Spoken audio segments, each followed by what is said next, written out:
আশীষ নাকক আমি কবিতা আবৃত্তি কৰাৰ বাবে অনুৰোধ জনাইছোঁ। পৰৱৰ্তী প্ৰতিযোগী দিবাংগনা কলিতা, তেখেতক আমি সাজু হ'বলৈ অনুৰোধ জনাইছোঁ। নমস্কাৰ, মোৰ নাম শ্ৰী ভাৰতীশ দাস। মই এটা কবিতা আবৃত্তি কৰিব ওলাইছোঁ। কবিতাটোৰ শিৰোনাম নসমান। কবি কলাগুৰু বিষ্ণুপ্ৰসাদ ৰাভা।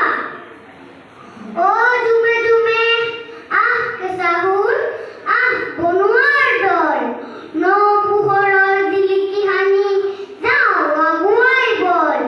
যুগমীয়া হাঁচতীয়া জাহ জাবৰি মুলি, চিকুনাই যাওঁ গা জোকাৰি দেহাৰ পুৰণি ধূলি।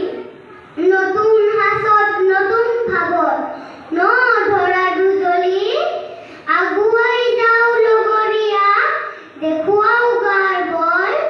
মুক্তিৰ পথ পোহৰাই যাওঁ আগবাঢ়ো বল বল। ধন্যবাদ। আশীষ নাকক আমি